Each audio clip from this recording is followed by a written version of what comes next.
Sejarah Kerajaan Dolo. Wilayah Kerajaan Dolo kini terletak di Kecamatan Dolo, Kabupaten Donggala. Riwayat awal kerajaan ini banyak diliputi legenda. Salah satu cerita rakyat mengisahkan mengenai seorang tokoh bernama Sidolemba yang menyanyi sambil menatap sebatang pohon enau. Nyanyiannya dijawab oleh suatu suara yang berasal dari daun pohon tersebut. Sidolemba lalu membawa pulang daun ajaib itu dan 3 hari kemudian keluarlah seorang putri yang giginya telah digosok rata bernama Tafatea. Ia lalu menikahi gadis itu dan dikaruniai seorang anak laki-laki. Pada zaman itu, warga di kawasan tersebut masih menjadikan keladi sebagai makanan pokok mereka dan belum mengenal beras. Konon, bila tubuh anak laki-laki itu digosok oleh ibunya maka keluarlah bulir-bulir beras. Semenjak saat itu, warga mulai mengenal beras dan bercocok tanam padi. Karena pertengkaran dengan suaminya, Tafatea kembali ke kayangan. Secara keseluruhan, Sidolemba mendapatkan 3 orang anak dari perkawinannya dengan Tafatea, yakni 2 orang anak laki-laki dan seorang anak perempuan. Anaknya yang laki-laki menikah dengan Kabonena, sedangkan anak perempuannya yang bernama Banda Sinong menikah dengan Gilibulawa Raja Tawaili. Ada lagi legenda lain yang menyatakan bahwa cikal bakal Raja Dolo adalah Yaruntasi yang ada kaitannya dengan Kerajaan Bangga. Lihat bagian video tentang Kerajaan Bangga. Raja Dolo pada tanggal 14 Agustus tahun 1891 beserta Dewan Adat dipaksa mengakui kekuasaan pemerintahan Belanda. Menjelang akhir abad ke-19 dan awal abad ke-20, yang berkuasa di Dolo adalah Raja Gantulimba Tomekadundu. Menurut catatan Regerings Almanak, ia memperoleh pengesahan dari pemerintah Belanda pada tanggal 3 Juli tahun 1892 dan tanggal 4 Agustus tahun 1905. Pada zaman pergerakan nasional, Raja Datu Pamusu memberikan dukungan yang besar kepada SI sehingga ia diasingkan ke Ternate oleh Belanda. Sejarah Kerajaan Kulawi. Wilayah Kerajaan Kulawi kini termasuk dalam Kecamatan Kulawi, Kabupaten Donggala, Provinsi Sulawesi Tengah. Raja pertama Kulawi adalah Tempere. Raja-raja selanjutnya adalah Balo, Paloigi, Potempa Tomaipau, dan Mesagala Tomai Mampeli. Raja Mesagala digantikan oleh Intowa Tomarengke, Intifoalangi atau Tomatoirengke tahun 1906 sampai tahun 1910. Intowa Tomarengke pernah mengadakan perlawanan terhadap penjajah yang tersohor dengan Perang Kulawi. Penguasa Kulawi ini merupakan duri dalam daging di mata Belanda, tetapi karena medannya yang berat, pemerintah kolonial harus memperhitungkan dengan cermat agresi militer ke sana. Jalan dari Palu ke Kulawi harus melewati medan yang berliku-liku dan juga perlawanan rakyat yang gigih. Sebelum melancarkan serangannya, Belanda telah mengutus Lamarauna Raja Banawa dan Yojokodi Raja Palu agar membujuk Tomarengke menyerah. Raja Tomarengke marah mendengar bujukan ini dan mengatakan bahwa bila Belanda berani menginjakkan kakinya di Kulawi, ia siap menghadapinya dengan kekerasan. Tomarengke menyadari bahwa Belanda tak lama lagi akan menyerangnya sehingga ia segera menyiagakan pasukan dan benteng pertahanannya di Gunung Momi. Berdasarkan penuturan cerita rakyat, benteng itu telah dilengkapi dengan 500 pucuk senapan serta meriam berbagai ukuran, di samping senjata-senjata tradisional, seperti tombak, keris, parang, sumpit, dan lain sebagainya. Belanda mulai melancarkan serangannya pada 1904. Pasukan pemerintah kolonial beristirahat sejenak di daerah tua guna menyusun strategi dan barulah setelah itu dilancarkan serbuan besar-besaran. Meskipun demikian, rakyat Kulawi melakukan perlawanan dengan gigih sehingga Belanda terpaksa mundur kembali ke Tua. Pertempuran berlangsung sampai 3 bulan. Belanda saat itu memanfaatkan jasa seseorang bernama Ince Muhammad sebagai penunjuk jalannya. Berdasarkan informasi yang diperoleh dari Madika Tua Jaraba, terdapat jalan lain menuju Kulawi. Awalnya ia tak bersedia membocorkan jalan itu pada Belanda, tetapi setelah disiksa dengan dipanggang di atas api, Madika akhirnya menunjukkan jalan rahasia tersebut dengan mengikuti aliran Sungai Miu. Belanda menyerang Kulawi dari belakang dan berhasil menangkap Tomarengke. Raja Kulawi dipaksa memerintahkan rakyatnya menyerah. Bila menolak, ia beserta anggota keluarganya akan dihabisi oleh Belanda dan seluruh Kulawi akan diratakan dengan tanah. Akhirnya, dengan berat hati raja menitahkan rakyat Kulawi meletakkan senjatanya. Bahkan pada tanggal 30 November tahun 1908 ia menandatangani kontrak Korte Verklaring dengan Belanda. Dengan demikian, jatuhlah Kulawi ke dalam cengkeraman pemerintah kolonial Belanda. Tomarengke kemudian mengundurkan dirinya dan menyerahkan tahta Kulawi kepada kemenakannya, Tomape tahun 1910 sampai tahun 1918. Raja Kulawi yang tak sudi tunduk pada penjajah ini mangkat pada tanggal 21 Desember tahun 1948 di Kulawi tanpa pernah merasa ditaklukkan oleh Belanda. Tomape digantikan oleh Lakuntu Tomai Mampo tahun 1919 sampai tahun 1920, dan setelah itu Wejiloi tahun 1920 sampai tahun 1950-an yang menandatangani kontrak politik pada tanggal 17 September tahun 1921. Menjelang kedatangan bala tentara Jepang, ia masih memerintah di Kulawi. Raja Kulawi memerintah dengan didampingi suatu dewan adat bernama Patanggota. Adapun anggota dewan ini merupakan pemimpin 4 negeri, yakni Bolapapu, Matawe, Sungku, dan Boladangko yang membentuk kerajaan Kulawi. Sejarah Kerajaan Mori. Kerajaan Mori terletak di pesisir timur Sulawesi, yang kini menjadi bagian Provinsi Sulawesi Tengah. Menurut legenda, cikal bakal kerajaan Mori adalah seorang tokoh bernama Numunuo. Tokoh ini merupakan pemimpin sekelompok suku yang mendiami daerah Melai. Ia kemudian menikah dengan seorang putri bernama Welena yang berasal dari suku yang sama dan dikaruniai seorang anak perempuan bernama Wamenti. Numunuo merupakan seorang pemimpin bijaksana yang memerhatikan nasib rakyatnya sehingga keadaan saat itu aman dan damai. Suatu kali, kepala suku tersebut memerintahkan rakyatnya mengembara mencari hutan sagu yang akan menjadi sumber makanan bagi mereka.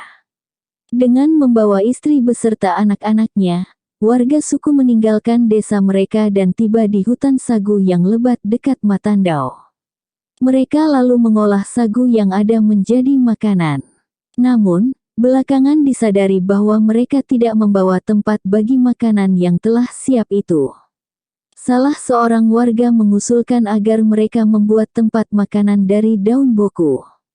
Inilah yang menjadi asal-muasal nama Tambungai Boku bagi hutan sagu itu. Mereka kemudian menangkap ikan di sungai dekat hutan sagu dengan tombak kayu guna mendapatkan lauk. Oleh karenanya, warga lalu menamai sungai itu dengan nama Tangka Tombak. Warga menjadikan daerah perbukitan di sekitar hutan sagu sebagai tempat pemukiman baru mereka. Kawasan itu mereka namakan Ligisa. Penamaan hutan sagu, sungai, dan kawasan kediaman baru itu merupakan wujud klaim kepemilikan bagi daerah tersebut. Kehidupan di daerah baru tersebut juga aman dan tenteram. Suatu hari di perkarangan rumah Numunuo tumbuh sejenis tunas bambu yang aneh. Tunas itu begitu besar hingga tidak dapat dipeluk oleh orang dewasa. Keanehan itu memancing keingintahuan warga. Mereka menggali tanah di sekitar tunas besar itu guna mengetahui akarnya. Ternyata, tunas itu tidak memiliki akar. Oleh karena keanehan-keanehan tersebut, kepala suku melarang warga memotongnya. Akhirnya tunas itu tumbuh menjadi sebatang pohon bambu yang sangat besar. Beberapa waktu kemudian terjadi keanehan lainnya. Di tengah terik matahari, turun hujan lebat yang disertai dengan lontaran anak panah tanpa diketahui dari mana asal-usulnya.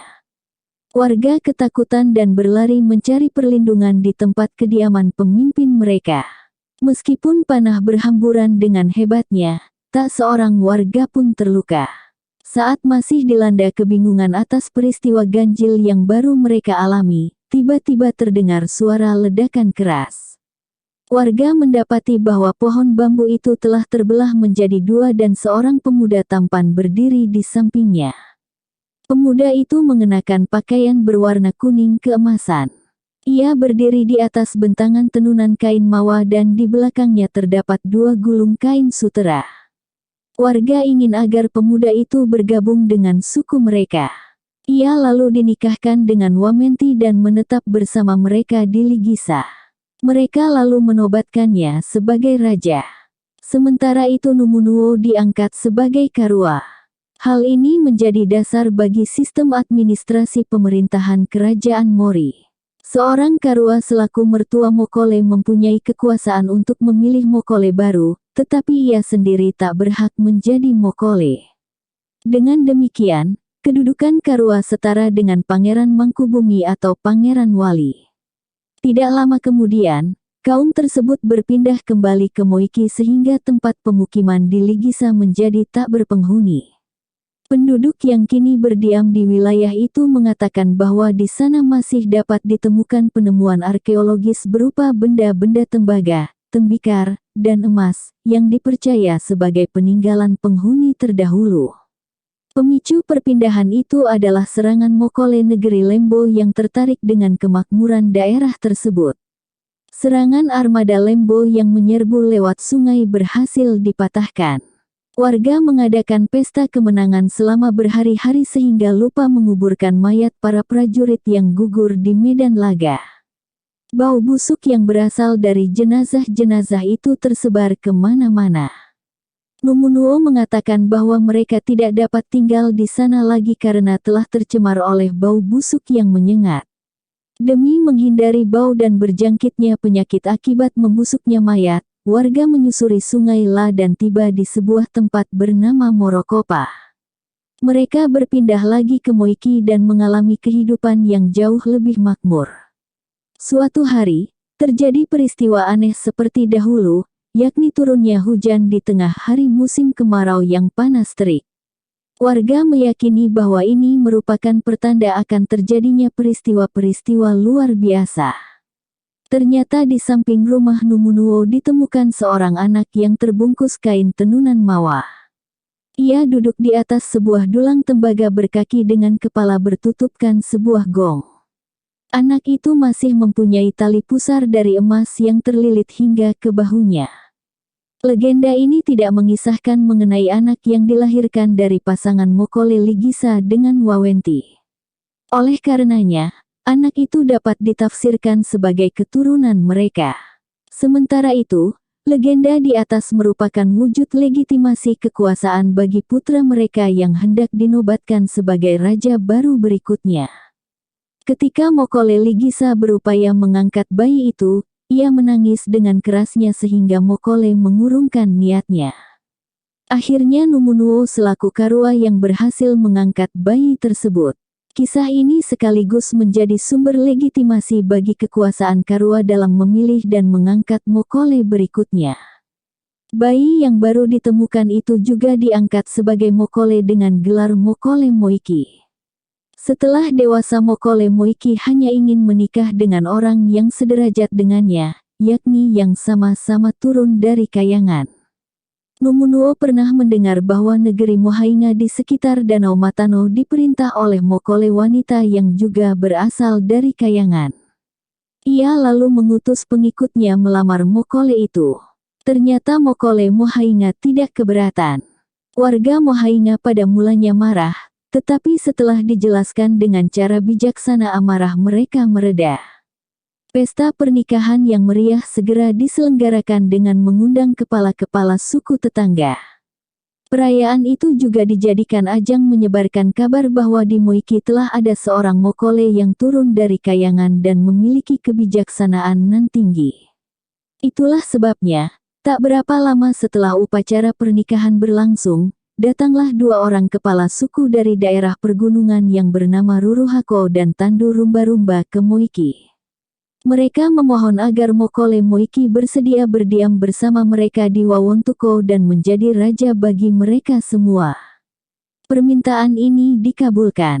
Kendati demikian, Karua tetap berdiam di Moiki. Saat hendak menentukan calon pengganti putra mahkota, seorang Mokole tetap harus datang kepada Karua. Apabila seorang Mokole meninggal, maka hal itu juga harus diberitahukan kepada Karua yang akan mempersiapkan upacara pemakamannya. Mokole Moiki kemudian disebut Mokole Wawontuko. Legenda di atas kemungkinan mengisahkan mengenai perpindahan pusat kekuasaan dari Moiki ke Wawontuko. Selain itu, kisah di atas juga menginformasikan mengenai bergabungnya beberapa suku menjadi kerajaan Mori. Hal ini memperlihatkan besarnya kekuasaan mereka saat itu. Mokole Moiki menurut beberapa sumber dianggap sebagai Raja Mori pertama dan disebut juga sebagai Marunduh I, kurang lebih pada tahun 1580 sampai tahun 1620. Sejarah awal berdirinya kerajaan Mori ini hanya didasari oleh legenda sehingga sulit menentukan waktunya secara pasti. Kerajaan Mori tidak meninggalkan catatan tertulis sehingga hanya dapat disusun berdasarkan legenda, cerita rakyat, atau catatan sejarah kerajaan lain. Tahun pemerintahan Raja Mori pertama itu ditetapkan berdasarkan sumber sejarah kerajaan Luwu. Dengan memperhitungkan bahwa serangan Luwu terhadap Mori terjadi pada 1670 atau semasa kekuasaan Raja Mori ketiga, dapat ditetapkan bahwa Marunduh pertama memerintah sekitar tahun 1580 sampai tahun 1620. Ketika Raja Marunduh pertama telah lanjut usia, ia membagi-bagi wilayah kekuasaannya dengan harapan agar para putranya tidak berselisih. Putra tertua diangkat sebagai pengganti ayahnya, dan ia tetap berkedudukan di Wawontuko. 5 putra lainnya memerintah wilayah-wilayah yang tidak disebutkan dengan jelas. Sementara itu, putrinya menikah dengan Mokole Banggai. Nama putra yang menggantikannya tidak diketahui. Oleh karena itu, dalam buku karya Edward L. Pulinggomang, ia hanya disebut sebagai Marunduh II tahun 1620 sampai tahun 1650.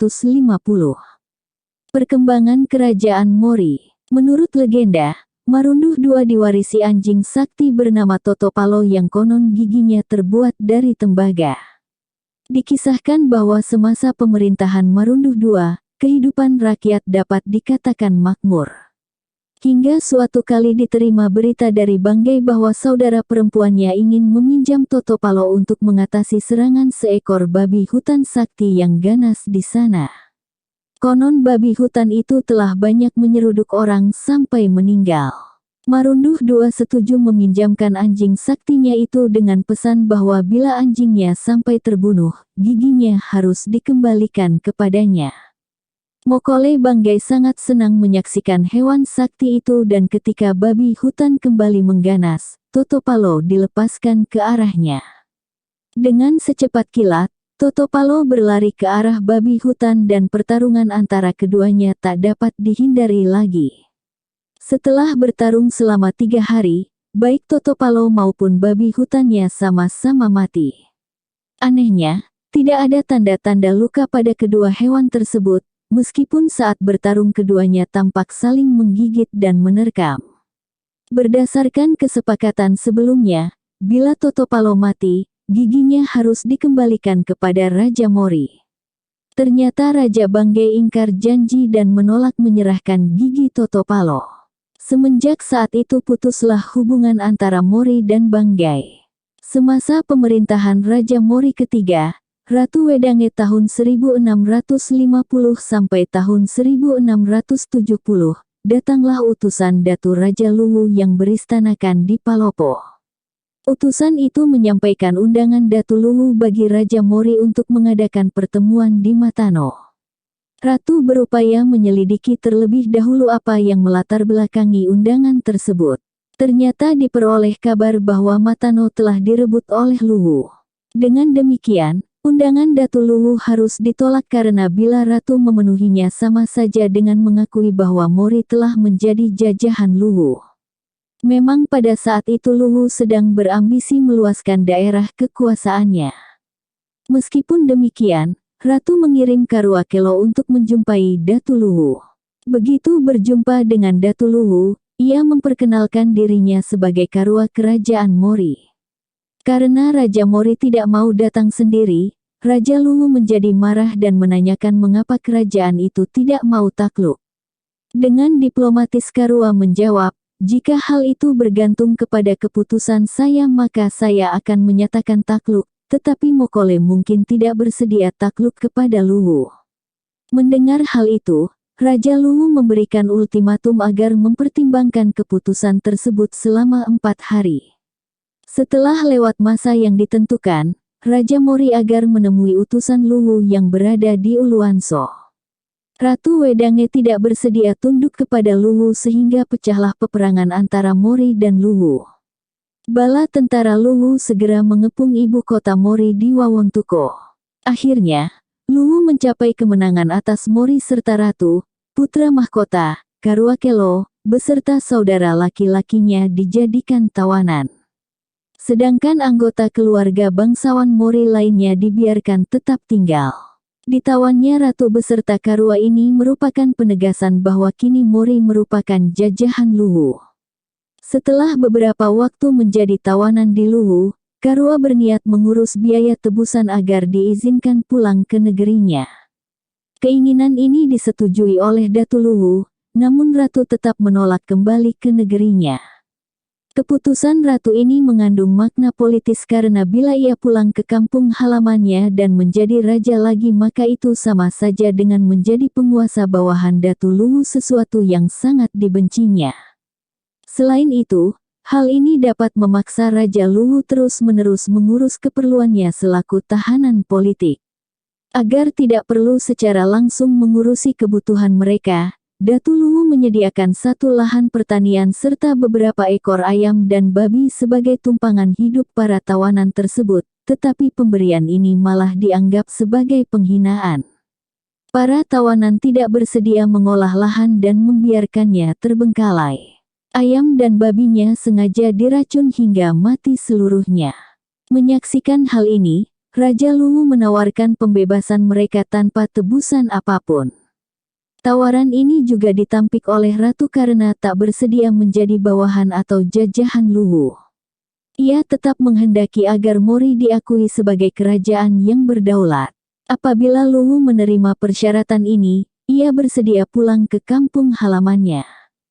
Meskipun demikian, terjadi perbedaan pendapat di kalangan bangsawan Mori yang ditawan di Luwu. Putra mahkota, Sungkawawo, bersedia menerima kedudukan sebagai palili atau raja jajahan. Oleh karenanya, Datu Luwu lalu mengakuinya sebagai Mokole Mori yang baru dan berpesan agar ia jangan lupa menyerahkan 2 orang budak perempuan sebagai upeti setiap tahunnya. Pada kenyataannya, Sungkawawo tidak diterima sebagai raja oleh rakyat Mori. Kekacauan terjadi di mana-mana dan rakyat terpecah belah. Oleh karenanya, Sungkawawo lalu menyingkir ke Matano. Karua Kelo yang telah pulang terlebih dahulu ke negerinya mengangkat Anamba tahun 1670 sampai tahun 1680 sebagai Raja Mori keempat. Meskipun Sungkawawo selaku putra mahkota memiliki kewenangan berdasarkan tradisi untuk menjadi Raja Mori berikutnya, ia tidak diangkat oleh Karua melainkan oleh Raja Luwu. Karenanya, hal ini bertentangan dengan adat dan kebiasaan Mori. Rakyat dan kaum bangsawan banyak yang menentang serta tak mengakuinya sebagai raja.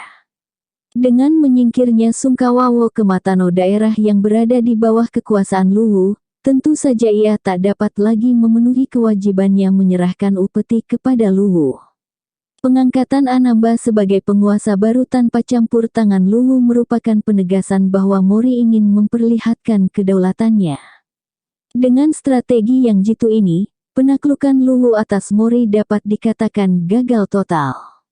Berdasarkan hukum adat, Mori tidak pernah menjadi palili Luwu karena Sungkawawo tidak dianggap sebagai penguasa yang sah oleh rakyat Mori.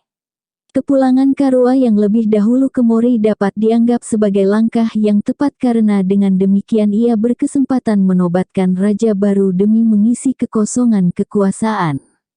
Sungkawawo memahami niat kaum bangsawan dan rakyat Mori yang tak bersedia menjadi taklukan negeri lain. Oleh karena itu, ia tidak berupaya merebut tahta dan tidak pula memberitahu pihak Luwu mengenai penolakan rakyat terhadapnya. Sementara itu, terdapat dua faksi di Mori. Satu faksi mendukung Sungkawawo, sedangkan yang lain merupakan pendukung Anamba. Pertikaian di antara dua faksi itu kerap terjadi. Sungkawawo sendiri memberikan dukungan kepada Anamba melalui penyingkirannya ke Matano. Beberapa kalangan mulai memandang bahwa keputusan Sungkawawo menyingkir ke Matano berpotensi mendatangkan masalah bagi Mori sendiri.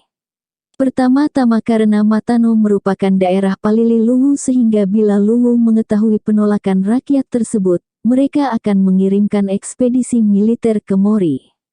Itulah sebabnya, dikirim beberapa utusan guna memanggil kembali Sungkawawo ke Mori. Namun di sini terjadi dilema, apabila Sungkawawo berkuasa lagi di Mori berarti negeri tersebut menjadi taklukan Luwu. Sebagai solusinya, disepakati membangun suatu pusat pemerintahan, kemokolean baru di Paantoule yang letaknya di luar daerah yang telah dikuasai Luwu. Sementara itu, ibu kota lama yang berada di Wawontuko akan dijadikan suatu distrik baru di Mori. Sungkawawo dijadikan raja di pusat pemerintahan yang baru itu, sedangkan Anamba menjadi raja daerah di Wawontuko. Dengan demikian, Sungkawawo dianggap sebagai Raja Mori kelima. Setelah menjadi raja, Sungkawawo melakukan berbagai perombakan demi memperkuat negerinya dan memperkokoh kekuasaannya. Salah satu langkah yang dilakukannya adalah melakukan pernikahan politik dengan putri kepala suku daerah Lembo yang berbatasan dengan Matano. Kaum keturunannya tidak dapat menjadi mokole karena bukan keturunan bangsawan. Oleh karena itu, sebagai gantinya keturunan mereka ditetapkan sebagai Karua dan untuk selanjutnya kerap disebut sebagai Karua Lembo. Ikatan politik ini dilakukan karena berkaitan dengan masalah pertahanan. Apabila Luwu hendak menyerang Mori melalui Matano maka mereka harus terlebih dahulu melewati Lembo sehingga dengan menempatkan daerah itu di bawah pengaruhnya, kerajaan Mori dapat membangun pertahanan di sana. Cara lain yang dilakukan Sungkawawo untuk memperbesar pengaruhnya adalah mengadakan pesta woke, yang mengundang para mokole dan kepala suku. Salah satu acaranya adalah minum-minum sampai mabuk. Pesta ini juga merupakan kesempatan bagi raja mencari serta merekrut tokoh-tokoh berpotensi dan dapat diandalkan guna memperkuat serta memajukan negara. Pada suatu kesempatan, raja mengenali seorang tokoh pemberani, gagah perkasa, dan berkemampuan menjadi diplomat ulung bernama Kalambi, kepala suku Maruruno dari daerah Lembo. Karena kagum pada tokoh tersebut, raja berupaya agar Kalambi bersedia diangkat sebagai pejabat tinggi. Raja kemudian mengatur siasat ketika Kalambi yang sudah mabuk bangkit berdiri dan keluar sebentar dari tempat minum-minum. Raja dengan cepat menukar cawan minum Kalambi dengan cawannya. Saat kembali ke tempat duduknya untuk meneruskan minumnya, raja pura-pura memarahi dan menuduh Kalambi telah menghinanya karena minum dari cawan raja. Kalambi tidak dapat mengelak dari tuduhan tersebut karena yang berada di hadapannya memang cawan milik raja. Oleh karenanya, dengan rendah hati Kalambi mengakui kesalahannya dan bersedia menebusnya dengan mempersembahkan kerbau atau emas. Tetapi raja menyatakan bahwa ia tak menghendaki semua itu dan hanya menginginkan Kalambi menjadi abdi kerajaan yang setia. Tuntutan raja ini tentu saja harus dipenuhi oleh Kalambi, yang selanjutnya diangkat sebagai Bonto Panglima Perang, suatu jabatan baru di kerajaan Mori. Pada masa damai, Bonto berfungsi sebagai perantara raja dengan kepala-kepala daerah Palili Mori. Belakangan fungsinya makin penting sehingga ia juga dilibatkan dalam Dewan Adat Kerajaan. Ia kelak memiliki peran penting pula dalam penggantian raja maupun kepala daerah. Pengangkatan kepala suku yang berasal dari Lembo ini dimaksudkan pula memperkuat peran Lembo sebagai kubu pertahanan terhadap serangan yang berasal dari penjuru timur kerajaan, misalnya Luwu. Perombakan terhadap tata pemerintahan kerajaan ini rupanya berangkat dari kekalahan yang baru saja dialami Luwu. Para penguasa Mori tampaknya mulai menyadari arti penting pertahanan kerajaannya. Strategi politik yang diterapkan di Mori ini menyadarkan Luwu dan mereka merubah kebijakannya terhadap Mori. Datu Luwu ke-22, Batari Tungkai Sultanah Fatimah tahun 1706 sampai tahun 1715, menghapuskan kewajiban Mori membayar upeti. Dengan demikian, hal ini menandakan bahwa Luwu tidak lagi menganggap Mori sebagai daerah Palili sekaligus mengakui bahwa Sungkawawo adalah raja yang merdeka dan berdaulat penuh. Silsilah raja-raja Mori berikutnya dari raja kelima, Sungkawawo hingga Marunduh Datu Ritana atau Marunduh III agak kurang jelas. Berbagai sumber memberikan keterangan yang berbeda-beda. Daftar raja-raja yang dibuat oleh Jekrui dan Makita Marunduh hanya menyebutkan 2 orang raja saja di antara kedua penguasa di atas, yakni Lawolio dan Tosaleko. Sedangkan silsilah yang dibuat oleh Paulus Hertilinus Lambautoh, mencantumkan tambahan 2 orang raja lagi sehingga keseluruhannya menjadi 4, yaitu Landika, Alalaohulu Lamale, Tosaleko, dan Lambautoh.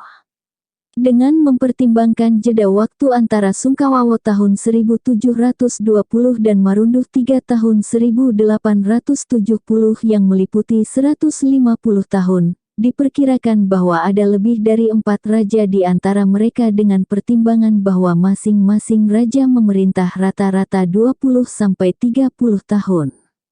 Berdasarkan perbedaan di atas, dapat diketahui bahwa Lawolio yang menggantikan Sungkawawo tidak tercantum pada silsilah yang dibuat oleh Lambautoh.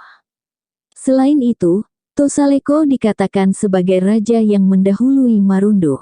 Karenanya bila kedua silsilah di atas digabungkan, hasilnya adalah sebagai berikut. Tidak banyak pula informasi mengenai raja ke-6 hingga ke-10, kecuali beberapa riwayat singkat mengenai perpindahan kedudukan Bonto dan perseteruan dengan kerajaan Bungku. Jabatan sebagai Bonto diwariskan turun-temurun.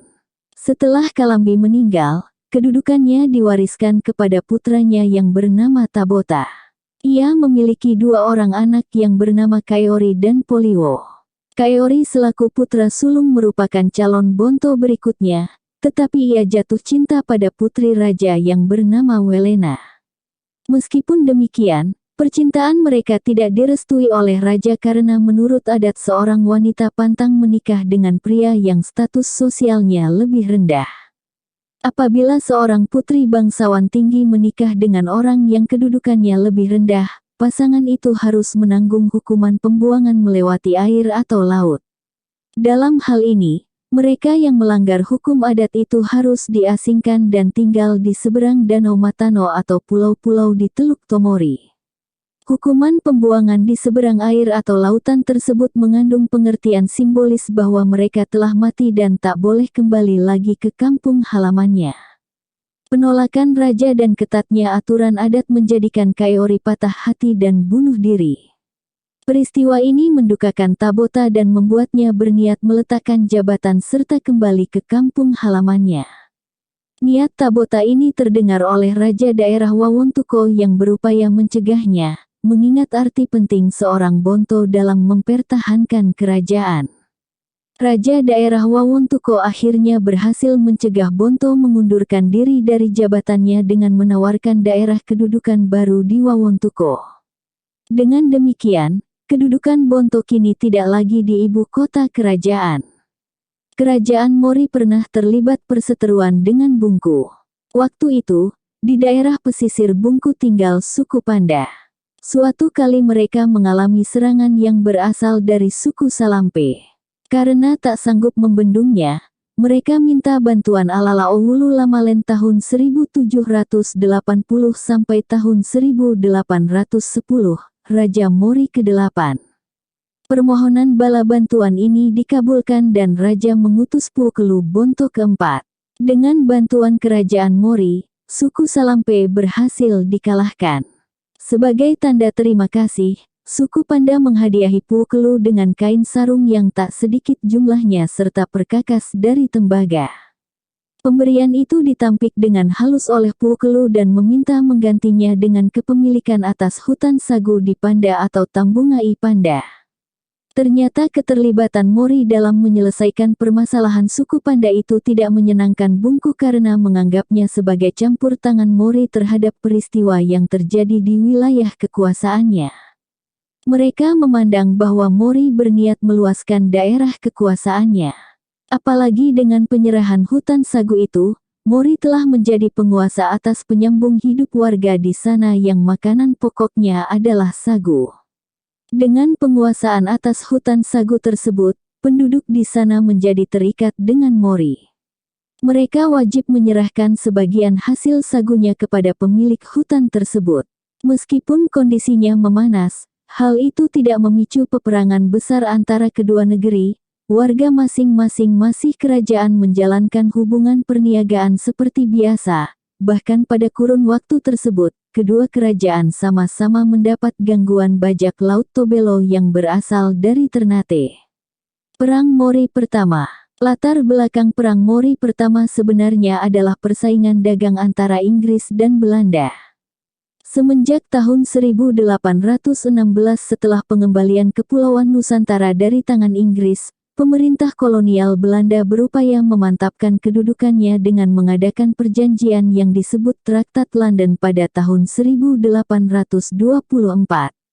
Isinya berupa pengakuan Inggris terhadap kekuasaan Belanda di sebelah timur semenanjung Malaka Kepulauan Nusantara. Sebaliknya, Belanda mengakui kekuasaan Inggris di Singapura dan semenanjung Melaka. Kesepakatan ini merupakan suatu langkah strategis untuk mengamankan kedudukan Belanda. Kedua belah pihak sepakat menerapkan perdagangan bebas di wilayah pengaruhnya masing-masing.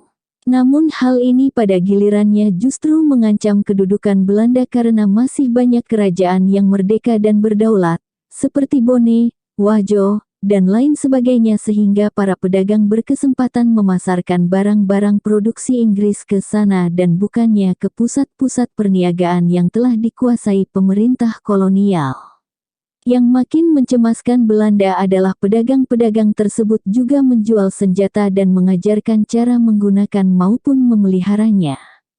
Belanda juga khawatir kalau Inggris akan menduduki wilayah-wilayah di Kepulauan Nusantara yang masih merdeka itu dan menyatakannya sebagai koloninya. Ketakutan ini terbukti pada 1840 ketika seorang petualang Inggris bernama James Brooke menyewa bandar perniagaan di Kalimantan dari Sultan Brunei. Pembukaan Singapura sebagai pelabuhan bebas oleh Inggris sanggup menarik para pedagang dari berbagai kerajaan-kerajaan Nusantara yang masih merdeka guna memusatkan kegiatan perniagaan mereka di sana. Akibatnya, bandar-bandar yang dikuasai Belanda menjadi sepi. Selain itu, perniagaan bebas dengan Singapura memungkinkan berbagai kerajaan memperkuat dirinya secara militer dengan membeli senjata secara langsung di Singapura ataupun melalui pedagang perantara. Senjata dan candu memang diperjualbelikan dengan bebas di Singapura. Sebagai pemecahan masalah ini, Belanda mencoba menerapkan kebijakan yang sama dengan Inggris. Pada tanggal 9 September tahun 1846, Gubernur Jenderal Hindia Belanda mengeluarkan pengumuman bahwa terhitung tanggal 1 Januari tahun 1847, Makassar akan menjadi pelabuhan bebas demi menarik kedatangan pedagang pribumi dari berbagai penjuru Nusantara sehingga mereka tidak lagi mengarahkan kegiatan perniagaannya ke Singapura. Menteri Koloni tak merasa keberatan dengan kebijaksanaan ini, tetapi memikirkan bagaimana caranya agar wilayah-wilayah yang masih merdeka itu tidak dicaplok oleh para petualang seperti James Brooke. Untuk mengatasi permasalahan semacam itu, Belanda bermaksud mengklaim seluruh Sulawesi sebagai daerah kekuasaannya. Ratu Belanda lalu mengubah jabatan Gubernur Makassar menjadi Gubernur Sulawesi dan daerah taklukannya pada November tahun 1846. Dengan demikian, Seolah-olah kekuasaan Belanda kini menjangkau seluruh Sulawesi termasuk daerah-daerah yang masih bebas. Pada 1853, Belanda mendeklarasikan Ternate sebagai pelabuhan bebas. Lebih jauh lagi, Belanda mengklaim bahwa pesisir timur Sulawesi termasuk Mori, termasuk dalam daerah kekuasaannya. Alasan Belanda adalah pesisir timur Sulawesi dulu pernah berada di bawah kekuasaan Kesultanan Ternate. Karena kini Ternate sudah berada di bawah kekuasaan kolonial Belanda, maka secara otomatis pesisir timur Sulawesi juga dikuasai oleh Belanda. Pada kenyataannya, kerajaan-kerajaan di pesisir timur yang telah ditaklukkan hanyalah Banggai dan Bungku, sedangkan negeri-negeri lainnya masih merdeka. Klaim pemerintahan Belanda melalui residen Ternate ini tentu saja ditolak oleh Mori dengan alasan bahwa mereka tidak pernah berada di bawah kekuasaan negeri manapun termasuk Ternate. Dengan demikian, mereka merasa tidak perlu tunduk kepada pemerintah kolonial Belanda. Sikap tegas kerajaan Mori ini mendorong Belanda melakukan ekspedisi militer ke sana. Demi mendukung agresinya itu, Belanda menyulut perseteruan lama antara Bungku dan Mori. Mereka mengungkapkan laporan mengenai penjarahan penduduk Mori di kawasan Bungku pada 1849. Ini sesungguhnya merupakan taktik Belanda dalam membangkitkan permusuhan terpendam antara dua kerajaan tersebut. Bungku terpancing memihak Belanda dan menyokong ekspedisi militer terhadap Mori yang sedianya akan dilangsungkan pada 1856. Dukungan Bungku ini juga diperlukan karena Belanda tidak mengetahui bagaimana kondisi dalam negeri Mori, baik secara geografis maupun politis. Raja Mori ke-10, Tosaleko tahun 1840 sampai tahun 1870 menyadari bahwa sikapnya itu berpotensi memancing serangan Belanda. Dugaan raja itu diperkuat dengan hadirnya kapal uap Belanda di Teluk Todo yang ditugaskan memata-matai kawasan tersebut. Selain itu, raja juga menerima laporan dari rakyatnya yang kerap menjalin hubungan dengan Bungku bahwa negara tetangganya telah memobilisasi pasukannya guna membantu pemerintah Belanda melakukan agresi militer ke Mori. Sebagai langkah persiapan, pihak Mori memperkuat kubu pertahanannya, terutama di Tompira karena kawasan itu merupakan pintu gerbang memasuki pedalaman Mori. Oleh karena itu, mereka memasang ranjau di kawasan tersebut guna melemahkan dan melambat gerak maju musuh. Selanjutnya, bila seandainya Tompira jatuh, musuh pasti akan bergerak ke ibu kota Mori dan menawan raja. Untuk mengantisipasi hal ini, dibangunlah suatu benteng yang kuat di puncak Gunung Batu, yakni Benteng Ensaondau. Benteng ini dibangun seolah-olah sebagai pusat kerajaan dengan menempatkan para prajurit beserta keluarganya di sana guna mengecoh musuh. Pasukan Mori yang berada di sana dilengkapi dengan senjata tradisional dan senjata api buatan Inggris yang diperoleh dari para pedagang asing. Selain itu, batu-batu gunung dipersiapkan pula yang siap digelindingkan guna menahan musuh menaiki benteng tersebut. Dengan strategi tersebut diperkirakan musuh tidak akan menyerang ibu kota kerajaan yang sesungguhnya. Agar lebih meyakinkan musuh, diinstruksikan agar para prajurit yang mempertahankan Tompiro segera mundur ke Ensaondau bila terdesak. Strategi ini dimaksudkan untuk menimbulkan kesan bahwa Ensaondau merupakan benteng penting yang sekaligus merupakan pusat pemerintahan kerajaan. Setelah melalui berbagai persiapan, armada ekspedisi Belanda yang terdiri dari 12 orang perwira, 225 bintara dan bawahan, 371 suku Alifuru, 20 pesuruh, serta seorang pangeran Ternate, dengan diperkuat pasukan tambahan dari Bungku, Banggai, dan Peling dengan kekuatan total 2.690 orang, tiba di Pulau Bunga Timbul pada tanggal 30 Mei tahun 1856. Belanda membangun kubu pertahanan di sana dan memberikan nama baru Vesuvius bagi pulau kecil itu, sesuai dengan nama kapal perang yang dipergunakan mereka. Pasukan Belanda beserta sekutu-sekutunya mulai melayari Sungai Tompira pada tanggal 5 Juni tahun 1856. Mereka mendapatkan tembakan-tembakan dari pihak Mori yang melakukan serangan secara gerilya. Meskipun demikian, pasukan perintis ekspedisi militer dapat mencapai lokasi Pasar Tompira. Begitu mereka tiba di sana, pasukan Alifuru segera didaratkan. Wakil Komandan Belanda, Letda de Stuers memerintahkan Letu Soleiman, pemimpin pasukan Alifuru agar menduduki pasar tersebut. Pasukan yang memasuki Tompira ini tidak mengalami serangan berarti dari pihak Mori karena Bonto telah merubah siasatnya. Ia memerintahkan penarikan mundur pasukan dari Tompira untuk memperkuat Ensaondau.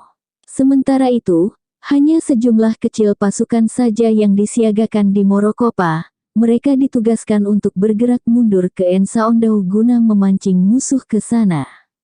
Diharapkan dengan strategi ini, Petasia, ibu kota Mori akan luput dari perhatian musuh. Itulah sebabnya, pasukan Mori tidak melakukan perlawanan berarti ketika musuh memasuki Tompira sehingga kawasan tersebut dapat diduduki dengan mudah oleh Belanda beserta sekutunya. Setelah Tompira berhasil dikuasai, didirikanlah perkubuan pasukan di sana.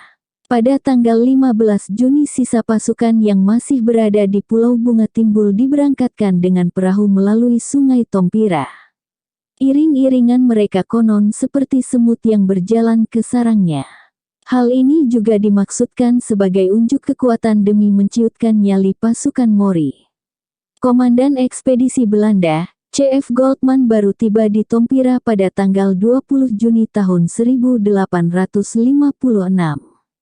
Sesudah kedatangannya itu, dilangsungkan upacara pengibaran bendera Belanda sebagai lambang bahwa kawasan itu telah masuk dalam kekuasaan pemerintah Hindia Belanda.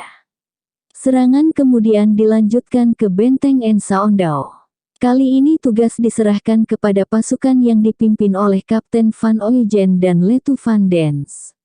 Pasukan ini baru tiba keesokan harinya karena terhambat oleh ranjau dan hujan yang deras. Ranjau yang dipasang pihak Mori tidak sedikit memakan korban pasukan Alifuru.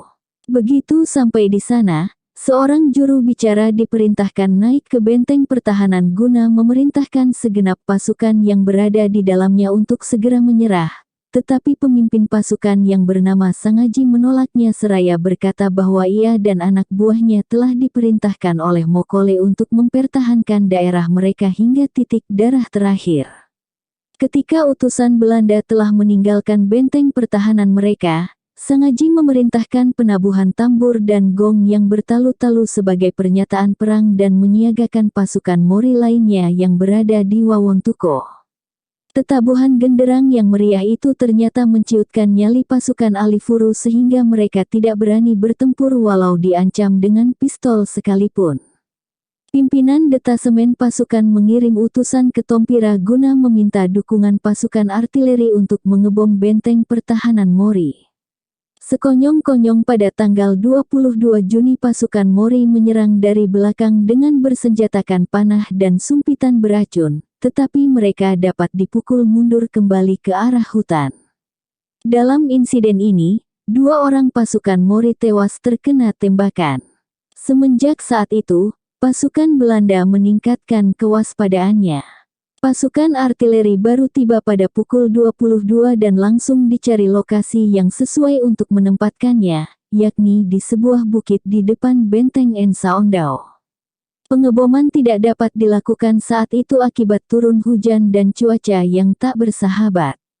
Keesokan paginya sekitar pukul 6.30, cuaca menjadi cerah dan bombardemen dapat dilakukan. Karena tidak tampak adanya reaksi, pengeboman dihentikan. Menurut dugaan Belanda, penduduk telah mengungsi ke gua-gua yang terletak dekat tempat tersebut. Sebagai langkah berikutnya, dilakukan serangan frontal ke benteng Ensaondau dari 2 sisi dengan kekuatan penuh. Besarnya jumlah penyerang ini menjadikan pasukan yang bertahan di benteng sebelah bawah tidak dapat menahan serangan lawan. Setiap pasukan yang hendak menggulingkan batu atau melontarkan panah langsung ditembak sehingga pertahanan mereka tidak lagi efektif. Karena itu, mereka memutuskan untuk meninggalkan posisinya itu dan bergabung dengan pasukan yang berada di sebelah atas. Benteng pertahanan bagian bawah diduduki oleh Belanda. Mayor HP memerintahkan agar seluruh bangunan yang ada di sana dibumi hanguskan. Mengingat kondisi pasukan yang sudah kelelahan, mereka semua diizinkan pulang ke baraknya masing-masing. Sebagai langkah selanjutnya, pengepungan diperketat agar tak seorang pun dapat masuk atau meninggalkan benteng serta diteruskannya bombardemen guna memaksa pasukan Mori menyerah. Ketika pasukan artileri hendak memulai kembali serangannya, bendera putih sebagai tanda menyerah tampak berkibar di puncak perbentengan Mori. Goldman mengirim utusan ke sana dengan pesan bahwa apabila mereka memang benar hendak menyerah, Bonto atau Karua agar menghadap sendiri kepadanya dengan membawa tanda-tanda takluk. 6 orang prajurit Mori diutus untuk membawa seekor ayam putih, sebutir telur, dan sehelai daun sirih sebagai wujud pernyataan takluk pada malam harinya. Bersamaan dengan itu, berkibarlah bendera Belanda di Ensaondau. Karena panglima perang mereka yang bernama Sangaji tidak hadir, ke-6 orang itu diperintahkan kembali lagi. Sekitar pukul 7 malam, Sangaji datang bersama ke-6 orang prajurit Mori sehingga benteng Ensaondau secara resmi jatuh ke tangan Belanda. Sangaji menyatakan bahwa penyerahan tersebut disebabkan ketakutan penduduk terhadap serangan mortir Belanda. Selain itu, upaya mereka dalam menggelindingkan batu tidak berhasil menahan laju pasukan Belanda. Pasukan bala bantuan yang dikirim raja pun tidak dapat menolong mereka. Ensaondau saat itu hanya dipertahankan oleh 60 prajurit Mori sehingga peperangan menjadi tidak seimbang. Sangaji mengajukan permohonan pula agar dirinya beserta penduduk diizinkan lari meninggalkan Mori karena takut pembalasan rajanya. Penyerahan Ensaondau itu tentu saja berlawanan dengan perintah Raja Mori yang mengharuskan mereka mempertahankan tempat tersebut sampai titik darah penghabisan. Jika kembali ke Mori maka dirinya beserta penduduk kota kemungkinan akan dihukum berat dan bahkan dijatuhi hukuman mati. Permohonan ini dikabulkan oleh Belanda. Kendati berhasil menduduki Tompira dan Ensaondau, peperangan ini boleh dikatakan tak membuahkan manfaat apa-apa. Raja Mori tidak berhasil dipaksa menyerah. Bila diserang, ia akan mundur makin jauh ke pedalaman dan medan pertempuran menjadi sangat sulit. Pihak Belanda berusaha mengadakan pertemuan dengan Mokole Wawontuko, tetapi gagal. Mereka tidak menjumpai siapapun selain tempat pemukiman yang telah ditinggalkan penduduknya. Seluruh pasukan Belanda beserta sekutunya ditarik mundur ke Pulau Bunga Timbul pada tanggal 29 Juni. Wilayah Tompira yang telah berhasil direbut diserahkan penguasaannya kepada penguasa Bungku. Namun, penyerahan ini sebenarnya tidak mendatangkan manfaat apa-apa karena kawasan itu hanya merupakan pasar dan tidak berpenghuni. Akibatnya daerah itu jatuh kembali ke tangan Mori. Karena Bungku telah membantu Belanda, hubungan antar dua kerajaan yang sudah buruk itu makin rusak. Kendati demikian, tidak sampai menimbulkan perang frontal antara keduanya. Setelah peperangan ini, Mori tetap menjadi kerajaan yang merdeka. Perkembangan Mori hingga Perang Mori kedua. Raja Mori ke-11, Marunduh Daturi Tanamokole Wawasa Iniatawe pertama Wulandari tahun 1870 sampai tahun 1907 yang juga dikenal sebagai Marunduh III, menerapkan politik pintu terbuka sehingga makin memajukan perdagangan di negeri tersebut. Ia dapat menarik buang tanah yakni pajak hasil hutan sebesar Vla 1000 setiap tahunnya menurut perkiraan Al-Cekruit. Para Mokole raja bawahannya dapat meraup hasil sebesar Vla 300 per tahunnya. Kebijaksanaan itu juga memungkinkan raja memperoleh pasokan persenjataan dari Singapura. Masih menurut laporan Kruit, kerajaan Mori memiliki sekitar 100 pucuk senapang, 30 diantaranya milik raja, sedangkan sisanya terbagi antara para raja bawahannya. Upaya kerajaan-kerajaan yang masih merdeka untuk memperkuat pertahanannya ini dianggap sebagai ancaman oleh pemerintah kolonial. Karena itu, mereka berencana menanamkan pengaruhnya sedikit demi sedikit ke Mori. Dalam rangka menguasai Mori, Belanda mula-mula menetapkan bahwa orang-orang yang bermigrasi ke Mori dari daerah-daerah kekuasaan Belanda merupakan warga negara Belanda. Oleh karenanya, untuk mengawasi dan melindungi kegiatan mereka perlu diangkat seorang pemuka bergelar kapitan. Seorang pedagang asal Sulawesi Selatan yang memiliki kedekatan dengan Raja Mori bernama Haji La Muhammad Jafar dipercaya menduduki jabatan tersebut. Selain itu, seorang pedagang Bugis yang menetap di Bungintimbe, pulau kecil di muara Sungai La, juga diangkat sebagai kapitan bagi orang Bugis. Raja Mori tidak menentang penunjukan ini karena ia telah mengenal Haji La Muhammad Jafar dengan baik, bahkan yang bersangkutan kerap membantu raja memungut pajak buang tanah. Pada mulanya, para pendatang itu membayar pajak kepada raja, tetapi setelah dikeluarkannya pernyataan pemerintahan kolonial bahwa mereka adalah warga negara Belanda, pajak harus diserahkan kepada Belanda dan bukannya kepada Raja Mori lagi. Belanda mengeluarkan klaimnya lagi bahwa Mori merupakan daerah taklukannya karena pernah berada di bawah Kesultanan Ternate. Raja Marunduh III dengan tegas menolaknya dengan alasan bahwa Mori tidak pernah takluk pada kerajaan manapun. Belanda akhirnya hanya mewajibkan pedagang Bugis yang berada di Mori membayar pajak kepada pemerintah kolonial semenjak tahun 1898. Raja Mori kali ini tidak memprotes kebijakan tersebut karena dianggap tak merugikan dirinya. Jika kerajaan Mori menentangnya maka kemerosotan dalam perekonomian akan terjadi karena para pedagang Bugis akan meninggalkan negeri tersebut. Sebagai manuver politik berikutnya, pemerintah kolonial Belanda menerapkan siasat pecah belah antara kerajaan Mori dan Bungku yang hubungan antara kedua kerajaan memang tidak mesra. Langkah selanjutnya adalah melakukan pendekatan kepada penguasa Mori dan bertindak sebagai juru damai antara dua kerajaan yang bermusuhan di atas.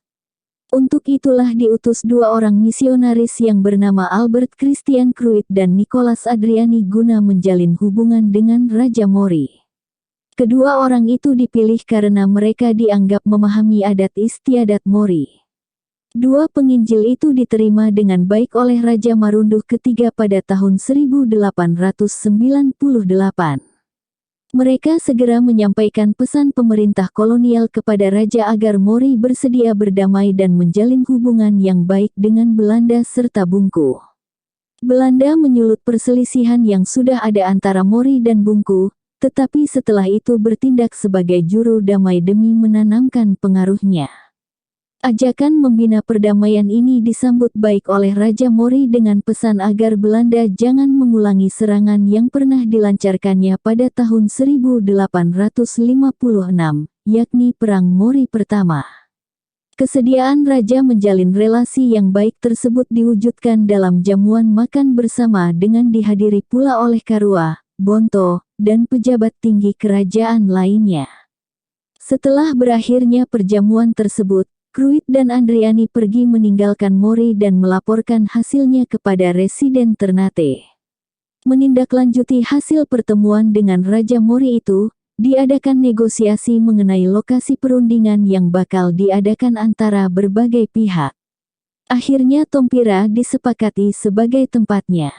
Pertemuan diselenggarakan pada 1900 dengan dihadiri oleh wakil-wakil pemerintah Belanda, penguasa Mori, dan penguasa Bungku. Dr. Horst Residen Ternate dan Knever wakil atau postouder Belanda di Bungku, merupakan wakil pemerintah kolonial Belanda.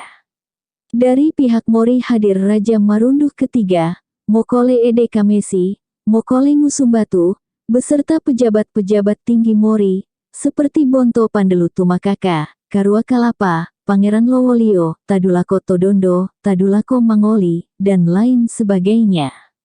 Karena orang Belanda tidak memahami bahasa Mori ataupun Bungku, dipergunakanlah jasa penterjemah. Pada pertemuan ini, pihak Belanda mempergunakan Liem Tian Ang, seorang pedagang Cina yang telah lama berdiam di Mori sebagai penerjemah dari bahasa Belanda ke Mori. Sementara itu, pihak Mori menurunkan anakoda Laida menerjemahkan pembicaraan dari bahasa Mori ke Belanda. Hasil kesepakatan yang disebut Perjanjian Tompira itu adalah sebagai berikut. 1. Belanda, Mori, dan Bungku sepakat untuk menghentikan permusuhan dan menjalin hubungan yang damai. 2. Jika dua kerajaan tetangga baik Mori maupun Bungku menyerang tetangganya, maka kerajaan itu akan dianggap musuh pemerintah Hindia Belanda. 3. Penetapan batas wilayah kerajaan Mori dan Bungku, yakni pada daerah Bahombelu dan Tanjung Poso atau Tondo Poso. 4. Pedagang-pedagang dari luar yang melakukan perniagaan di Mori harus membayar pajak perdagangan kepada Belanda. Naskah kesepakatan di atas disalin menjadi 3 sehingga semua pihak dapat memperoleh salinannya.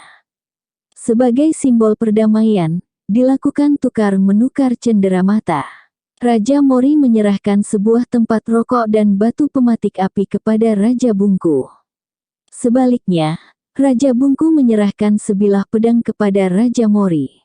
Disepakatinya perjanjian di atas merupakan wujud keberhasilan Belanda dalam menampilkan dirinya sebagai juru damai, padahal hal ini merupakan langkah awal dalam mencampuri urusan pemerintahan kerajaan Mori. Belanda menempatkan dirinya sebagai pelindung bagi kerajaan-kerajaan yang masih merdeka itu sehingga mencegah mereka menjalin hubungan dengan negeri-negeri asing lainnya. Penempatan kapitan sebagaimana yang telah disinggung sebelumnya, selain dimaksudkan sebagai pemungut pajak demi kepentingan kolonial, juga ditujukan memata-matai penguasa Mori dan melakukan adu domba di kalangan rakyat. Sebagai pelaksanaan poin keempat Perjanjian Tompira di atas mengenai pungutan pajak perdagangan, semenjak tahun 1901 para pedagang asing khususnya yang berasal dari Bugis mulai membayar pajak kepada Belanda. Ini merupakan siasat Belanda untuk mengklaim wilayah pesisir Mori, mulai dari Tanjung Poso hingga Bahombelu. Klaim ini ditolak mentah-mentah oleh Raja Mori dengan alasan bahwa menurut Perjanjian Tompira batas kerajaan Mori adalah kedua kawasan tersebut. Artinya, dua wilayah itu masih termasuk kerajaan Mori sehingga klaim Belanda itu tidak beralasan. Penolakan raja ini merupakan sumber konflik antara Mori dan Belanda. Dengan demikian, usaha pemerintah kolonial menebarkan pengaruhnya di Mori melalui Perjanjian Tompira boleh dikatakan gagal. Raja Mori dengan gigih berupaya mempertahankan setiap jengkal wilayahnya. Belanda terpaksa memikirkan alternatif lain berupa penaklukan. Namun gagasan ini susah direalisasi karena Raja Mori sangat keras kepala dan pantang menyerah. Selain itu, rakyat Mori merupakan pejuang yang gigih, mahir menggunakan sumpitan beracun, dan sanggup memenggal kepala musuh dengan sekali ayunan pedang saja. Karenanya, Belanda lalu menerapkan siasat adu domba demi memecah belah rakyat Mori. Sebagai buah politik divide et impera itu pecahlah beberapa konflik internal di Mori, seperti pemberontakan Lagonda, kepala kampung Wawondumuku yang menentang kekuasaan Raja Marunduh ketiga dan ingin menggantikannya dengan pemerintahan Hindia Belanda. Oleh karena itu, Lagonda bersama pengikutnya dan para kepala suku menemui Kapitan Lagangka guna menyampaikan permohonan bala bantuan dari pemerintah Belanda. Akan tetapi, setelah 30 hari bantuan yang diharapkan tidak kunjung tiba sehingga mereka memutuskan kembali ke kampung halamannya. Perlawanan terhadap Raja Mori itu sebenarnya disebabkan oleh hasutan seseorang bernama Ambema yang berasal dari Luwu dan berperan sebagai agen pemerintah kolonial Belanda. Akibat hasutan itu, rakyat di kawasan Mori atas termasuk Lagonda, melakukan penentangan terhadap raja. Perselisihan ini makin diperkeruh oleh pembunuhan dua orang utusan raja yang diperintahkan menarik upeti, yakni Tapo dan Tandi. Menurut tulisan Aka Tumakaka, kedua orang itu telah berlaku tidak hormat dengan merampas harta benda rakyat. Oleh karenanya, rakyat di sana membunuh mereka. Tentu saja, Sikap mereka yang semena-mena itu bertentangan dengan perintah Raja Mori karena Raja sendiri tidak pernah memerintahkan untuk berlaku tidak hormat. Seharusnya seorang utusan tidak berani menentang perintah rajanya karena ia berisiko dijatuhi hukuman mati. Di lain pihak, menurut hukum adat Mori, seorang utusan raja tidak boleh dibunuh dengan senjata. Utusan yang bersalah hanya boleh dihukum mati dengan pencekikan leher. Itulah sebabnya tindakan rakyat itu dianggap meremehkan kekuasaan raja. Setelah raja mengirimkan pasukannya, pemberontakan itu dapat dipadamkan dan Lagonda sendiri terbunuh. Namun rakyat atas hasutan Ambema masih belum bersedia mengadakan Masopi Tandu upacara perdamaian. Belanda juga mendekati Mokole Ngusumbatu yang bernama Kamesi. Ia mempunyai hubungan yang kurang baik dengan Raja Mori karena masalah keluarga. Mokole Ngusumbatu itu secara diam-diam menjalin hubungan dengan Belanda, bahkan Residen Ternate, Dr. Horst pernah memberikan bendera Belanda kepadanya. Perang Mori II.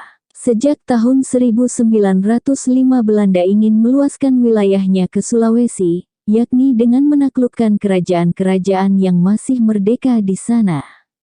Untuk mewujudkan ambisinya itu, Belanda membentuk ekspedisi militer yang disebut Zuid-Celebes Expeditie pada Juli tahun 1905. Tujuannya tak lain untuk memaksa para raja mengakui kekuasaan pemerintah Belanda melalui penandatanganan kontrak politik yang disebut Plakat Pendek Korte Verklaring. Penggunaan kekerasan yang dicanangkan oleh Gubernur Jenderal Van Hoyt ini juga disetujui oleh pejabat tinggi kolonial lainnya, seperti Van Deventer dan Kramer yang berpendapat bahwa sudah menjadi kewajiban pemerintah Belanda menjaga ketertiban dan keamanan di Kepulauan Nusantara. Dengan kata lain, mereka menganggap bahwa ekspedisi militer tersebut merupakan upaya untuk menegakkan keamanan. Pada tanggal 19 September tahun 1905, Datu Luwu, Wikambo Daeng Risompa tahun 1901 sampai tahun 1935, telah dipaksa menandatangani Korte Verklaring sehingga Belanda beranggapan bahwa semua daerah pengaruh Luwu kini beralih ke tangan mereka. Untuk itulah Belanda mengirimkan pasukannya untuk daerah-daerah lain di Sulawesi Tengah yang sebelumnya merupakan kerajaan bawahan Luwu. Seluruh kerajaan di Sulawesi Tengah pada akhirnya jatuh ke tangan Belanda, terkecuali kerajaan Mori. Kini pihak penjajah lebih berhati-hati dalam melakukan agresi ke sana, mengingat pengalaman mereka pada tahun 1856 yang tidak menghasilkan apa-apa. Agar serangan yang mereka lancarkan lebih banyak menuai keberhasilan dibandingkan sebelumnya, pemerintah kolonial mengutus asisten Residen Engelenburg dan Maengkom menggali lebih banyak informasi mengenai kerajaan Mori. Oleh karenanya, mereka mengirim surat ajakan kepada Raja Mori mengadakan pertemuan pada tanggal 15 April tahun 1906. Papa Inggowo dan Tunu diutus oleh Raja menemui Engelenburg dan Maengkom yang telah hadir di Tambayoli 2 hari sebelum tanggal yang direncanakan, tetapi utusan Belanda itu ingin berbicara langsung dengan Raja. Meskipun demikian, Raja menolak datang ke sana. Karena itu, Engelenburg hanya dapat menugaskan Maengkom mencari keterangan dari Raja mengenai berapa jumlah pasukan yang dimilikinya. Namun tugas utama Maengkom adalah mencari tahu kondisi geografis Mori, umpamanya mengenai letak kampung-kampung di Mori dan lain sebagainya. Ia mendata pula tokoh-tokoh mana yang berpihak kepada Belanda, seperti Mokole Ede Kamesi serta kepala kampung Sarombu dan Puumbana. Maengkom sempat mengunjungi Matandau, ibu kota Mori saat itu pada tanggal 19 April tahun 1906 dan mengadakan pembicaraan serius dengan Raja keesokan harinya. Pada kesempatan itu, Raja mengungkapkan permasalahan internal yang terjadi di kerajaannya dan ia telah mengupayakan rekonsiliasi, namun belum membuahkan hasil. Kegagalan ini dikarenakan hasutan Ambema yang melarang para kepala kampung berdamai dengannya. Maengkong menawarkan jasa untuk menjadi perantara antara raja dengan pemerintahan sipil Hindia Belanda yang berkedudukan di Poso, tetapi raja menolaknya dengan alasan ingin menyelesaikan permasalahan intern di kerajaannya dulu. Ketika ditanya mengenai jumlah orang yang siap berperang di kerajaannya, raja memberikan keterangan dengan jujur. Fakta ini memperlihatkan bahwa raja memperhatikan pertahanan dan keamanan di negerinya karena mengetahui secara pasti data banyaknya prajurit di Mori. Ia menyadari bahwa informasi ini dibutuhkan pemerintah kolonial sebagai bahan pertimbangan menyerang negerinya, mengingat bahwa hingga saat itu hanya Mori saja yang belum tunduk di bawah payung kekuasaan Hindia Belanda. Kendati demikian, Raja Mori tidak gentar menghadapinya.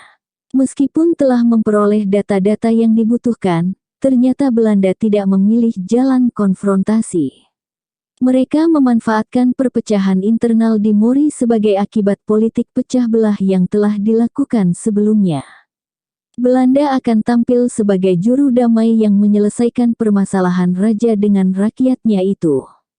Bila Belanda dapat membereskannya, diharapkan Mori akan bergantung dan mengakui kekuasaan Belanda. Pemerintah kolonial lantas mendekati kaum yang memusuhi Raja Mori di kawasan Mori Atas. Raja Mori diundang ke Wawombau guna membicarakan penyelesaian konflik di antara mereka. Pertemuan yang dilangsungkan pada November tahun 1906 membuahkan kesepakatan sebagai berikut. 1. Kerajaan Mori sepakat mengikat perdamaian abadi dengan daerah taklukannya di Mori Atas. 2. Para pemuka masyarakat di Mori Atas bersedia membayar upetinya kepada Raja Mori seperti sedia kala. 3. Raja Mori memberikan izin bagi pemerintah kolonial mendirikan kantor perwakilannya di Kolonodal. 4. Pemukiman warga akan ditata lebih baik demi meningkatkan kesehatan mereka. 5. Kerajaan Mori bersedia mendukung pembangunan jalan antar kampung demi memudahkan transportasi. Strategi pemerintah kolonial dengan bertindak sebagai mediator memang terbukti jitu. Berdasarkan butir-butir perjanjian di atas, Belanda memang mendapatkan apa yang diinginkannya, yakni mendirikan kantor perwakilan di Mori. Dengan demikian, upaya memperluas kekuasaannya tinggal selangkah lagi dilakukan. Raja Mori mematuhi butir kesepakatan di atas. Ia mengerahkan rakyatnya membangun fasilitas perkantoran dan perumahan bagi pegawai Belanda yang sedianya akan ditempatkan di Mori. Jalan sepanjang 100 km yang menghubungkan pusat pemerintahan Mori di Matandau dengan daerah sekitarnya selesai pula dibangun kurang lebih pada 1907. Pemerintah kolonial Belanda mulai menempatkan pasukannya pada Mei tahun 1907 di bawah pimpinan Letu Infanteri H.M. Mates. Pasukan yang ditugaskan di Kolonodal ini diberi wewenang mengawasi penguasa setempat dan rakyat yang bekerja rodi demi kepentingan penjajahan. Kendati demikian, rakyat kerap menolak kerja rodi membangun jalan yang dipaksakan kepada mereka karena perlakuan tidak manusiawi Belanda beserta kaki tangannya. Pasukan yang dipimpin Letda Infanteri B.E. Kies melakukan tindak kekerasan terhadap rakyat pada Juni tahun 1907 karena hasil pekerjaan membangun jalan dirasa kurang memuaskan. Sebenarnya, keterlambatan ini disebabkan sederhananya peralatan yang mereka miliki. Namun, Belanda mencerca rakyat Mori sebagai pemalas dan susah diatur. Kies berniat mengunjungi Raja Mori dan mendesak ia agar memaksa rakyatnya bekerja lebih keras, tetapi Raja tidak berada di istananya karena sedang melakukan kunjungan kerja ke Mori Atas. Demi melampiaskan amarahnya, Kies mengobrak-abrik istana Mori. Penghuni istana hanya diam saja menyaksikan tindakan anarkis Kies beserta pengikutnya. Sesungguhnya, tidak mustahil bagi mereka mengadakan perlawanan. Hanya saja menurut adat Mori perlawanan baru boleh diberikan bila ada perintah raja. Yang dapat mereka lakukan adalah melaporkannya secepat mungkin kepada raja. Marunduh Daturitana sangat marah sekali menyaksikan istananya telah dirusak oleh Belanda. Ia ingin membalas penghinaan tersebut, tetapi pasukan Belanda tidak ada lagi di sana. Raja Marunduh ketiga mengundang para pemuka kerajaannya guna membicarakan insiden di atas. Orang yang telah menghina harkat dan martabat raja memang seharusnya dijatuhi hukuman mati. Mereka kemudian sepakat membunuh pasukan Belanda yang telah menodai istana dan bertindak sewenang-wenang terhadap rakyat. Pertama-tama, mereka akan menghentikan seluruh kegiatan kerja paksa guna memancing kehadiran Belanda. Apabila pasukan kolonial sudah datang menanyakan musabab dihentikannya pekerjaan, rakyat diperintahkan menyambut dengan penuh sopan santun agar tak menimbulkan kecurigaan, bahkan sebuah pesta akan dipersiapkan demi mengalihkan perhatian pasukan kolonial serta menimbulkan kesan bahwa mereka disambut dengan baik. Di saat mereka lengah barulah akan diberikan aba-aba dan kaum pria yang telah bersiap dengan senjatanya bergerak menghabisi nyawa pasukan penjajah tersebut. Tak berapa lama berselang, Lai Tiangang, juru bahasa pemerintah kolonial menyampaikan kabar bahwa seorang pejabat Belanda beserta pasukannya akan datang ke ibu kota Mori. Raja dengan senang hati bersedia menerimanya. Pada tanggal 8 Juli tahun 1907, Mates beserta 17 orang pasukannya tiba di ibu kota. Sebagaimana yang telah diperintahkan oleh raja, rakyat menyambut mereka dengan santun. Mereka tidak merasa curiga sedikit pun karena raja telah menyetujui keinginan pasukan Belanda tersebut mendata tambahan pekerja rodi. Mates kemudian meneruskan perjalanannya ke kampung Ranoitole dengan hanya ditemani 4 orang pengikutnya dan disambut oleh Kies. Rakyat Ranoitole juga menyambutnya dengan ramah tamah. Sementara itu, anggota pasukan Mates lainnya tetap tinggal di Matandao. Ketika saatnya dirasa tepat, raja mengadakan jamuan makan bagi pasukan Belanda yang menginap di ibu kota kerajaannya pada tanggal 19 Juli tahun 1907. Kaum pria yang telah menyembunyikan senjatanya bersiap siaga di sekitar tempat berlangsungnya pesta. Sekonyong-konyong raja meneriakkan, "Hiyo!" dan terdengarlah suara genderang perang. Para prajurit Belanda Kenil yang lengah menjadi sasaran empuk parang rakyat hingga tewas semuanya. Lai Tiangang juga hendak dibunuh, tetapi salah seorang putra raja mencegahnya dengan mengatakan bahwa juru bahasa itu tidak terlibat dalam perusakan istana Mori. Agar berita ini tidak tersebar ke telinga Belanda, Lai Tiangang sementara ditahan di istana Mori. Selain itu, juga demi menjaga keselamatan dirinya, Mates dan Kies yang berada di Ranoitolo tak luput dari pembunuhan. Hanya 1 orang saja anggota pasukan Belanda di sana yang berhasil meloloskan diri. Para pemuka kerajaan menyadari bahwa lolosnya pasukan tersebut akan memicu serangan terhadap Mori. Oleh karena itu, mereka segera menyiagakan pasukan Mori. Pertahanan terakhir Mori dipindahkan ke Wulandari dan ibu kota Matandao dikosongkan karena telah diketahui oleh musuh. Belanda memandang bahwa pembunuhan terhadap kaki tangannya ini merupakan pernyataan perang. 3 brigade pasukan elite pemerintah kolonial yang dikenal sebagai Marsose diberangkatkan ke Mori dan tiba di Bungintimbe pada tanggal 3 Agustus tahun 1907. Peristiwa ini merupakan awal Perang Mori kedua. Belanda mendekati Mokole Kamesi di Ngusumbatu yang pro-Belanda dan hendak memanfaatkannya sebagai penunjuk jalan.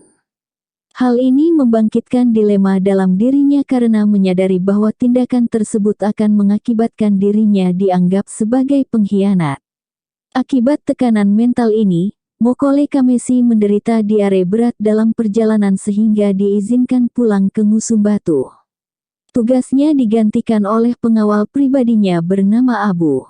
Pasukan Marsose Belanda menghadapi serangan sengit pada tanggal 16 Agustus tahun 1907 dari Angkatan Perang Mori yang bertahan di Benteng Duake, pelindung bagi pertahanan terakhir di Wulandari. Benteng ini kemudian jatuh ke tangan Belanda dan dibumi hanguskan. Sasaran berikutnya tentu saja adalah Benteng Wulandari. Berdasarkan pengintaian tidak tampak adanya aktivitas apapun di kubu pertahanan tersebut sehingga Belanda menduga bahwa Wulandari telah dikosongkan.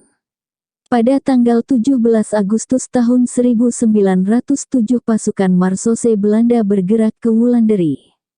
Ternyata Raja Marunduh ketiga sebelumnya memerintahkan kepada para penduduk agar mengungsi lewat pintu belakang. Sementara itu, raja yang gagah berani ini beserta para pengikutnya menantikan kedatangan Belanda. Begitu pasukan Marsose mendekat, mereka disambut oleh dentuman meriam dari benteng Wulanderi. Tentu saja tembakan ini mengejutkan mereka karena menyangka benteng tersebut telah kosong. Pasukan Marsose segera membalas serangan tersebut dan melangkah maju setapak demi setapak. Garis depan pertahanan Mori berhasil dilumpuhkan. Kali ini, raja beserta putranya turun sendiri ke medan menyongsong kehadiran musuh. Menjelang tengah hari tak terdengar lagi suara tembakan. Raja Marunduh ketiga gugur sebagai kusuma bangsa dalam serangan Belanda ini. Mangkatnya raja menimbulkan kedukaan mendalam bagi rakyat Mori sehingga mereka mengalami patah semangat dan menyerah kepada Belanda. Dengan demikian, pupus sudah kemerdekaan dan kedaulatan Mori. Segenap biaya bagi ekspedisi militer ini dibebankan pada rakyat sebesar 1 ringgit, bersamaan dengan 2,5 gulden per orang. Bagi yang tak mampu membayar diwajibkan ikut kerja rodi. Kerajaan Mori hingga era kemerdekaan. Sepeninggal Raja Marunduh ketiga, yang diangkat sebagai Raja Mori adalah Mokole Ede Kamesi tahun 1907 sampai tahun 1928.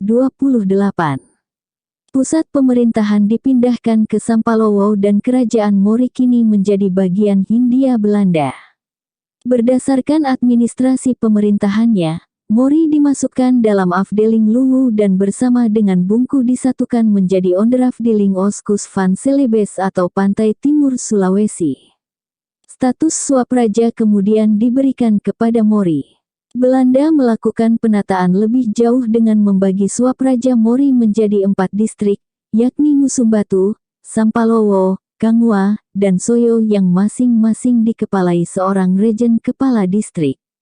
Pada tahun 1924, Onderafdeling Oskus van Celebes dipisahkan dari Afdeling Luwu dan dijadikan bagian Karesidenan Manado.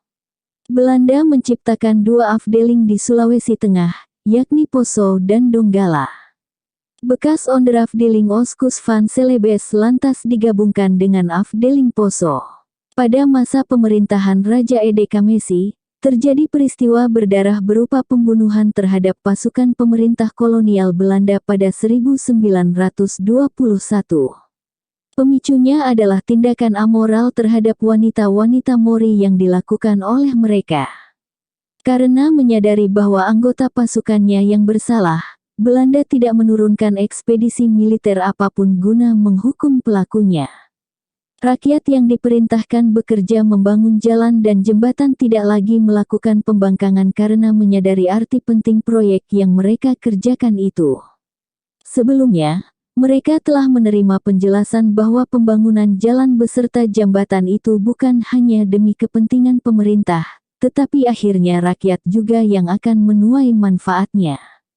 Pada tahun 1923, pusat pemerintahan Mori dipindahkan ke Kolonodal guna memperlancar roda pemerintahan. Raja memperoleh tempat kediaman baru yang kemudian menjadi istana kerajaan Mori. Karena usianya yang telah lanjut, Raja Ede Kamesi dipensiunkan oleh pemerintah Belanda dan digantikan oleh Owulu Marunduh tahun 1928 sampai tahun 1950. Wilayah Swapraja Mori ditata kembali pada 1942 dan dibagi menjadi 3 distrik, yakni Tomata yang beribu kota di Tomata dengan Pirau Marunduh sebagai kepala distriknya, Musumbatu yang beribu kota di Tinompo dengan Makita Marunduh sebagai kepala distriknya, dan Petasia yang beribu kota di Kolonodal dengan Mainda Rumangpuo sebagai kepala distriknya. Ketika berlangsung serbuan bala tentara pendudukan Jepang, Komandan Detasemen Pasukan Belanda di Kolonodal bernama Letnan 1 J.A. De Jong menyatakan menyerah tanpa syarat pada tanggal 10 Maret tahun 1942. Meskipun demikian, Ia masih melakukan perang gerilya melawan Jepang hingga tertangkap pada Agustus tahun 1942. Mori kemudian jatuh ke tangan bala tentara Jepang. Pada tanggal 15 Agustus tahun 1945, Jepang menyerah tanpa syarat. Meskipun demikian, baru pada tanggal 23 Agustus tahun 1945 pesawat terbang sekutu menjatuhkan pamflet di Mori yang isinya mengabarkan kekalahan Jepang. Berita tentang proklamasi kemerdekaan Republik Indonesia juga terlambat sampai di Mori sehingga sebagian besar rakyat belum mengetahuinya. Besau Marunduh, salah seorang putra Raja Mori, menjadi anggota Pemuda Merah Putih yang bertujuan mempertahankan kemerdekaan Republik Indonesia. Belanda dengan NICA-nya membonceng kedatangan pasukan sekutu dan berupaya menegakkan lagi kekuasaannya di Indonesia. Mereka membentuk berbagai negara boneka, salah satu di antaranya adalah negara Indonesia Timur NIT. Sebagai persiapan membentuk negara boneka ini, Belanda mengadakan konferensi Denpasar dengan mengundang para raja dan tokoh-tokoh terkemuka di kawasan tersebut. Raja Owulu Marunduh telah lanjut usia sehingga tugas-tugas pemerintahan diserahkan kepada Pirau Marunduh. Ia diminta pula mewakili Raja Mori menghadiri konferensi Denpasar. Besau Marunduh yang mendukung Republik ditahan pada tanggal 16 Desember tahun 1946 dan dijatuhi hukuman pengasingan ke Makassar. NIT sendiri terbentuk setelah berakhirnya konferensi Denpasar dengan Cokorda Gede Raka Sukawati sebagai presidennya. NIT pada gilirannya menjadi bagian Republik Indonesia Serikat RIS. Menjelang akhir RIS, terjadi persaingan antara kelompok yang tetap menghendaki bentuk federal dengan berbagai negara bagiannya melawan pendukung negara kesatuan. Belanda tentu saja berada di balik kaum federalis. Pertikaian ini berpengaruh juga terhadap Mori. NICA berkeinginan menyingkirkan para pendukung negara kesatuan di Mori dan melalui kontrolir MDTIS melakukan campur tangan terhadap suksesi kerajaan tersebut. Secara hukum adat, Pirau Marunduh putra mahkota Mori adalah tokoh yang paling berhak menggantikan Raja Owulu Marunduh apabila ia mangkat, tetapi MDTIS berupaya mengubah ketetapan adat ini dengan menyelenggarakan acara pemilihan calon raja. Raja Owulu Marunduh yang saat itu sakit keras beserta Pirau Marunduh menentang keras gagasan MDTIS itu. Namun TIS bersikeras bahwa ada kerabat kerajaan Mori lainnya yang juga merasa berhak menduduki singgasana Mori. Salah seorang di antara mereka adalah Maranuala Wolio yang menikah dengan kakak perempuan Pirau Marunduh yang bernama Wehadima Marunduh. Menimbang kondisi kesehatan ayahnya dan juga tak menghendaki perpecahan dalam keluarga kerajaan Mori, Pirau Marunduh akhirnya menerima usulan MDTIS. Pemilihan calon pengganti raja diadakan pada tanggal 20 Februari tahun 1950 dengan menghadirkan 4 calon, yakni Pirau Marunduh, Maranuala Wolio, Sungka Marunduh, dan Mainda Rumampuo. Sebenarnya, TIS dengan licik telah merekayasa agar Mainda Rumampuo yang pro-federalis keluar sebagai pemenangnya demi mendongkel Pirau Marunduh, pendukung Republik. Mainda Rumampuo berhasil meraup suara terbanyak dalam pemilihan tersebut. Sementara itu, kaum pendukung negara kesatuan yang menghendaki penyatuan dengan Republik Indonesia makin merapatkan barisannya sehingga tak jarang menimbulkan bentrokan. Di tengah-tengah situasi semacam itu, Raja Owulu Marunduh mangkat pada tanggal 18 Mei tahun 1950. Raja Owulu Marunduh dimakamkan sehari kemudian, yakni pada tanggal 19 Mei.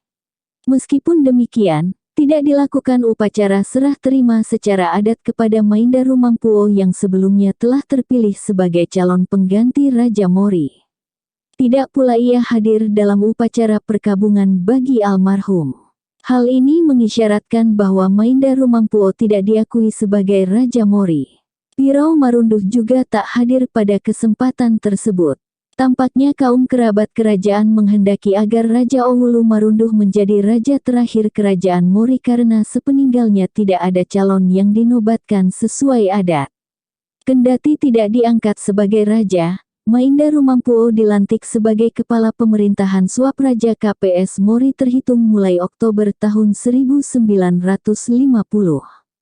Dengan diangkatnya Mainda Rumampuo sebagai KPS Mori, jabatan Kepala Distrik Tomata menjadi lowong sehingga harus dicari penggantinya. Sehubungan dengan pengisian jabatan Kepala Distrik ini, Mainda Rumampuo bertindak tidak demokratis dan memancing aksi protes berbagai pihak. Besau Marunduh mengajukan surat gugatan kepadanya tertanggal 7 November tahun 1950, yang diikuti oleh Persatuan Guru Republik Indonesia PGRI Cabang Tomata pada tanggal 15 November tahun 1950.